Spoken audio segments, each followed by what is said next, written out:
وہ اقدام کریں گے جس کا اظہار انہوں نے آج سے کچھ 4 ماہ پہلے کہا تھا کہ اگر ایٹمی جنگ ہوئی تو یورپ نہیں بچے گا۔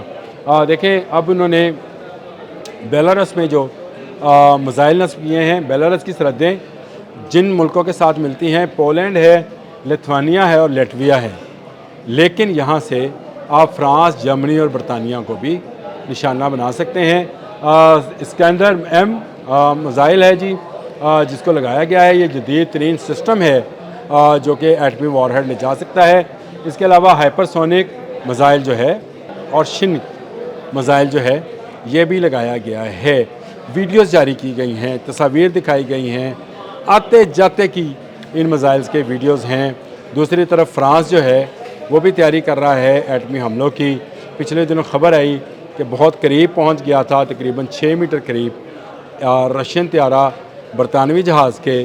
اسی طرح ایک طرف فرانس اپنے ایٹمی تجربہ، ایٹمی مشقیں جو ہے وہ کر رہا ہے، اور دوسری طرف روس نے نہ صرف مشقیں کی بلکہ اس نے بیلاروس میں اپنے میزائل بھی نصب کر دیا، اور اس نے کہا کہ وہ کسی قانون کی خلاف ورزی نہیں کر رہا۔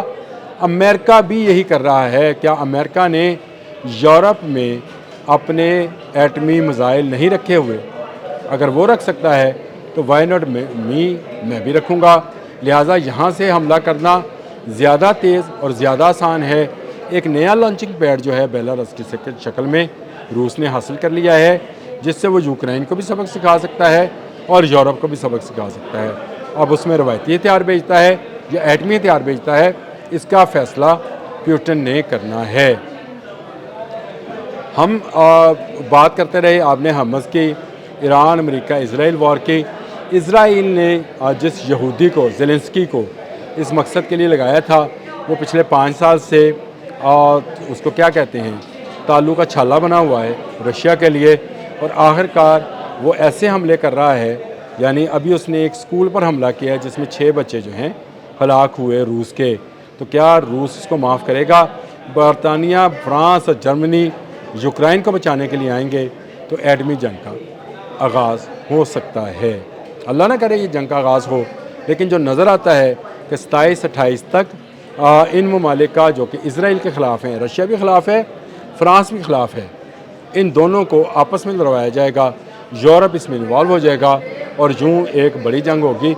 جیتے گا رشیا، ابھی بتا رہا ہوں، کوئی پریڈکشن نہیں ہے، صرف اسلحے کے اور طاقت کے حساب سے بتا رہا ہوں کہ یورپ چھوٹے چھوٹے ملکوں میں تقسیم ہے، یہ نہیں جیتے گا۔ یوکرائن کا خاتمہ ہو جائے گا اور دوسری طرف یورپ کا خاتمہ ہوگا۔ کمپنیز اس سے پہلے اٹھ کر اسرائیل میں یا امریکہ میں چلی جائیں گی۔ جو گیم پلان ہے وہ اسرائیل کا ہے، لیکن امریکہ میں بھی جا سکتی ہیں، مڈل ایسٹ میں بھی آ سکتی ہیں، لیکن اس سے پہلے اگر ایران نے مڈل ایسٹ میں مزید تباہی مچا دی تو پھر کیا ہوگا؟ یہ پھر آنے والا سینیریو جو ہے اس چیز کو بتائے گا۔ یورپ البتہ محفوظ نہیں رہے گا۔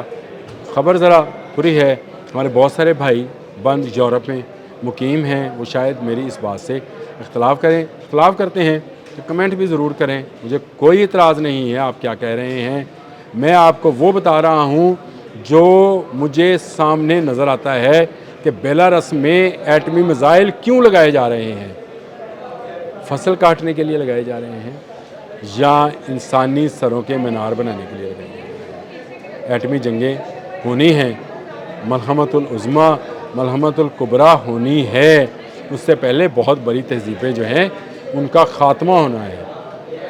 آخر تک جو ہے مسلم اور یہود آپس میں لڑتے رہیں گے، اس سے پہلے عیسائیوں کا تلا کما ہونا ہے، ان کو کسی ایک بلاک میں جانا ہے، اس کی تیاری کی جا رہی ہے۔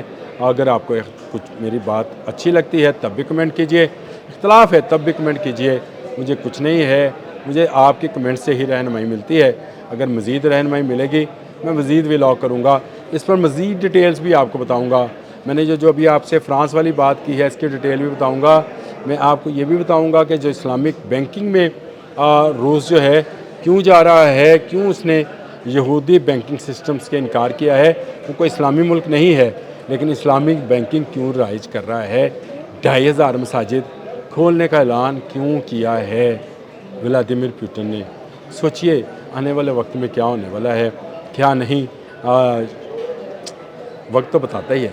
ہم تو صرف آپ کو اندازے سے بتا سکتے ہیں.